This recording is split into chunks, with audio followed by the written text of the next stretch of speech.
ভারত আর পাকিস্তানের মধ্যে যুদ্ধ শুরু হয়ে গেছে। আজকে পাকিস্তান ভারতের জম্মু ও কাশ্মীরে অ্যাটাক করেছে এবং ভারতের জওয়ানরা সেই অ্যাটাককে নিস্তানাবুদ করে দিয়েছে এবং পাকিস্তানকে মুঁহতোড় জবাব দিয়ে ফেলেছে। আজকে পাকিস্তানের আর্মিরা চেষ্টা করেছিল ভারতকে নুকসান পৌঁছানোর এবং পাঠানকোট যে ধর্মশালার এয়ারপোর্ট আছে সেখানেও অ্যাটাক করার চেষ্টা করেছিল এবং তারা মিসাইল ছড়েছিল। পাকিস্তানের ড্রোন এসেছিল ভারতে অ্যাটাক করার জন্য, সেই ড্রোনগুলোকে একদম ফিনিশ করে দিয়েছে এবং কোনো সমস্যা হয়নি ভারতের কাশ্মীরে। এবং জেসমেরেও অ্যাটাক করার চেষ্টা করেছিল পাকিস্তান, কিন্তু ভারতের জওয়ানরা সব কিছুকে সামলে নিয়েছে এবং সব কিছুই ঠিকঠাকভাবে করে দিয়েছে। এবং তারপরে শোনা যাচ্ছে কি ভারতের আর্মিরাও পাকিস্তানের উপরে অ্যাটাক করে ফেলেছে।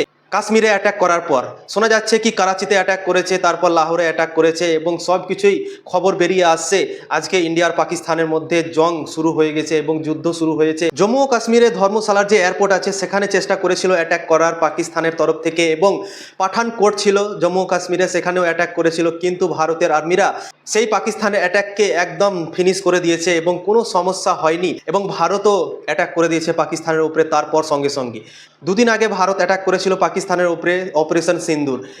পাকিস্তান পেহেলগাঁওতে যে অ্যাটাকটা করেছিল এবং ভারতের প্রায় 27-28টা লোক মারা গিয়েছিল, এবং তারপর ভারত অপারেশন সিন্দুরের ব্যবস্থা করেছিল এবং পাকিস্তানের উপরে অ্যাটাক করেছিল এবং পাকিস্তানের জমিনকে একদম নেস্তানাবুদ করে দিয়েছিল। এবং তারপর পাকিস্তান আজকে ভারতে অ্যাটাক করার চেষ্টা করলো জম্মু ও কাশ্মীরে, তারপর পাঠানকোট, অনেক জায়গাতে চেষ্টা করলো মিসাইল মারার, কিন্তু ভারতের জওয়ানরা সেই মিসাইলগুলোকে একদম ফিনিশ করে দিয়েছে, কোনো সমস্যা হয়নি। সব ওখানকার সুরক্ষা সব কিছু বাড়িয়ে দিয়েছিল।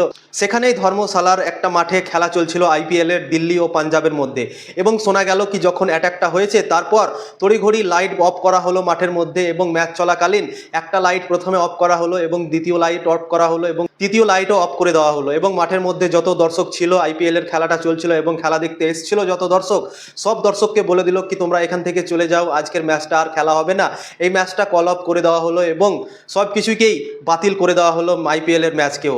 তো তড়িঘড়ি এই ডিসিশন নিল ভারত, এবং যে অ্যাটাকটা হয়েছে কাশ্মীরে তার জন্য এই ব্যবস্থা নিয়েছে এবং সিকিউরিটি ইস্যুর জন্য খেলাটাকে বাতিল করে দেওয়া হলো এবং সব কিছু লাইট বন্ধ করে দেওয়া হয়েছিল। তখন সঙ্গে সঙ্গে যখনই পাকিস্তান অ্যাটাকটা করেছিল, কাশ্মীরে যত লাইট ছিল সবগুলোকেই অন্ধকার করে দেওয়া হয়েছিল এবং কোনো লাইট জ্বলছিল না কাশ্মীরে অ্যাটাক করার জন্য। তো পাকিস্তান অনেকগুলো ড্রোন ছেড়েছিল, সেই ড্রোনগুলোকেও ভারতের জওয়ানরা নষ্ট করে দিয়েছে এবং পাকিস্তান যে মিসাইলগুলো পাঠিয়েছিল সেই মিসাইলগুলোকে ভারতের জওয়ানরা সেই নষ্ট করে দিয়েছে। কোনো সমস্যা ভারতে হয়নি, শোনা যাচ্ছে এরকম খবর। এবং ভারত আর পাকিস্তানের মধ্যে এখন জং শুরু হয়ে গেছে, যুদ্ধ শুরু হয়ে গেছে। এই যুদ্ধ কোথায় গিয়ে থামবে আমরা কেউ জানি না, কিন্তু পেহেলগাঁওতে যে হামলাটা হয়েছিল এবং টেররিস্ট হামলা করেছিল ট্যুরিস্টদের উপরে, এবং প্রায় 26-27 জনের মৃত্যু হয়ে গেছিল, এবং সেটার জন্যই ভারতের সরকার অনেকটা রেগেছিল এবং তারপর অপারেশন সিন্দুরের ব্যবস্থা করেছিল এবং পাকিস্তানের উপরে অ্যাটাক করেছিল মাত্র 2 দিন আগে। এবং পাকিস্তান আজকে ভারতের উপরে অ্যাটাক করার চেষ্টা করলো, কিন্তু তারা পারলো না।